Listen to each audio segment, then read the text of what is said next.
Всем привет, я Марина и с вами Школа Сакрамел. В этом видео расскажу и покажу, как выполнять пошаговое наращивание ногтей при помощи нижних форм. Все подробно от А до Я. Поехали!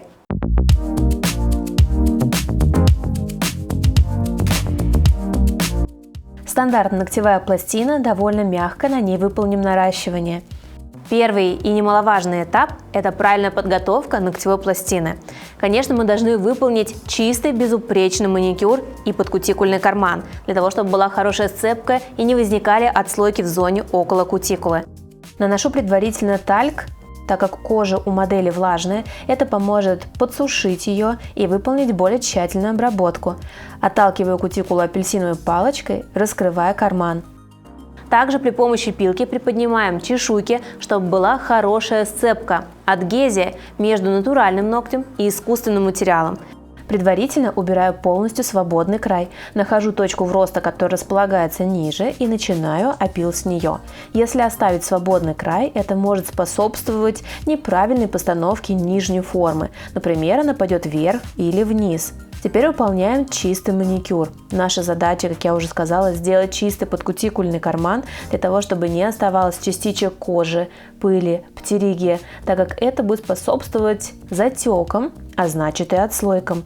Мы можем полностью выполнить маникюр от и до, то есть срезать кутикулу в том числе, либо вы можете оставить кутикулу, но предварительно подготовив ногтевую пластину, убрав с нее птериги.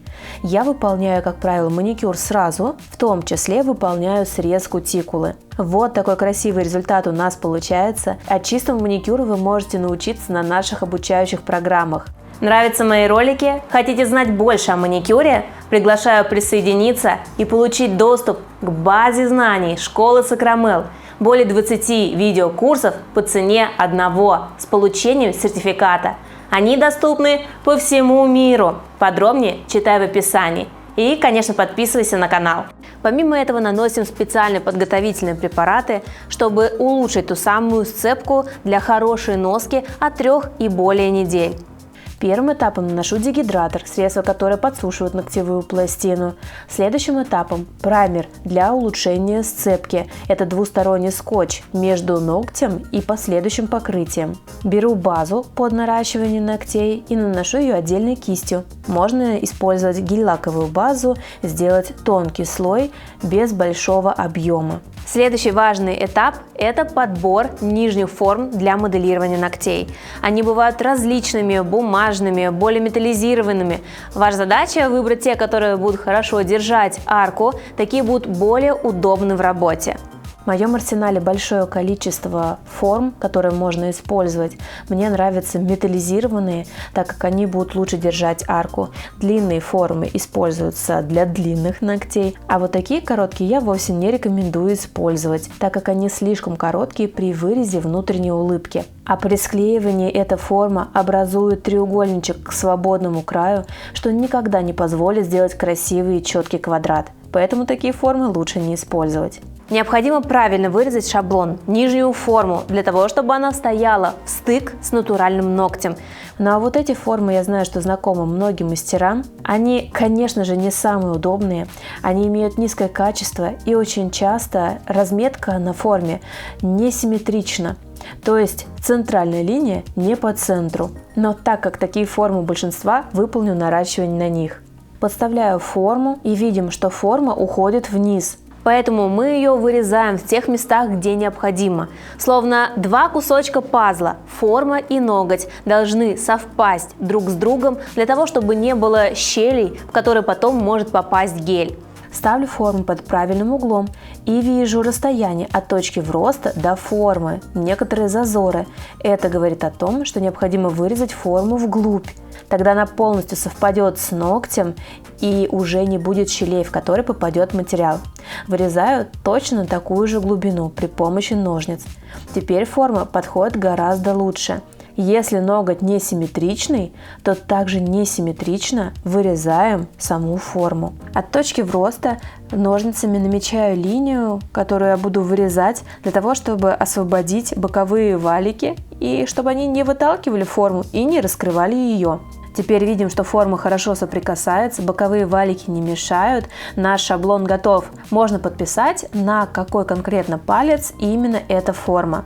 Постановка формы на ноготь немаловажный нюанс, потому что постановка будет отличаться, например, на квадрат и миндаль. На квадрат будем ставить форму с легким подъемом вверх.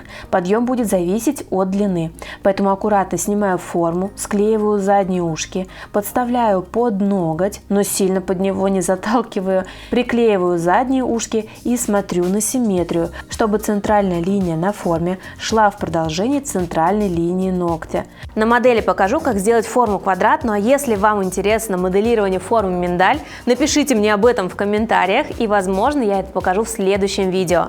Для моделирования буду использовать гель средней консистенции. Набираю небольшое количество и делаю такой связующий мостик между пластиной и формой. Это позволит формочке не падать во время просушки, клиент не сможет ее сбить, потому что это очень частая проблема, когда клиент несет руку в лампу, как-то неосторожно задевает и форма падает. Теперь выкладываю свободный край. Стараюсь сильно не заходить на натуральную ногтевую пластину. Сейчас моя задача сделать сразу красивую форму, четкий квадрат. Смотрю, чтобы были углы, чтобы была арка, правильная архитектура, заложены боковые стенки. Подложка не толстая, полупрозрачная. Не накладываю большой объем. И быстро подхватываю фонариком, чтобы материал не успел растечься. После чего отправляем в лампу на 1 минуту. И таким образом по одному ногтю выкладываю подложки на всех ногтях. После полной полимеризации аккуратно снимаю нижние формы, чтобы случайно не сломать такую тонкую подложку. Я рекомендую, если вы только учитесь моделировать ногти, брать гели более густые по консистенции, средней вязкости или высокой, для того, чтобы материал не успевал растечься на бока. Ну а если вы уже скоростной мастер с опытом, тогда возьмите гели более жидкие по консистенции, это позволит сократить время процедуры. Теперь дело за архитектурой. Полностью промазываю ногтевую пластину, увлажняю ее гелем для распределения будущей капли.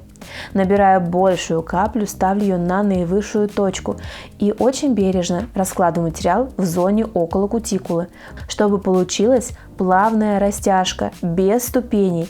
Ведь ступеньки в зоне около кутикулы также могут способствовать отслойкам. При отрастании должен быть плавный переход. Распределяю материал, едва касаясь кистью поверхности, и она становится практически ровной. Как видите, я могу помочь себе тонкой кисточкой, чтобы поверхность была более-менее ровной.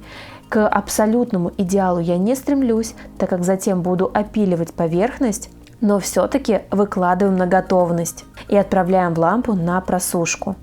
Приблизительно на 20 секунде поджимаю свободный край вот таким обратным пинцетом, создавая красивую архитектуру и арку. И вот так один за одним ногтем продолжаю выкладку. Работаю конвейером. Один ноготь на одной руке, пока он просушивается, выполняю выкладку на другой руке, чтобы не терять время в работе. Такой объемный слой необходимо просушивать около 2 минут. В принципе, 1 минуты достаточно, чтобы материал схватился на поверхности, но в конце по итогу я отправляю всю руку на окончательную полимеризацию на несколько минут, чтобы точный материал уже застыл, принял окончательную форму и стал более жестким, чтобы поверхность не была мягкой. В поджатии можно использовать вот такой лайфхак. Устанавливаю обратно пинцет и сверху просушиваю фонариком. Это позволит зафиксировать арку в таком положении. Приступаем к этапу опила формы. И на самом деле есть определенный список пунктов, что зачем должно идти для того, чтобы вы выполнили красивый безупречный опил без ошибок, без бугров, без навалов. Более подробно эту тему мы разбираем на наших офлайн и онлайн курсах по укреплению ногтей и моделированию. Давайте посмотрим, как выполнить опил на практике. Как я уже сказала, есть определенная схема опила.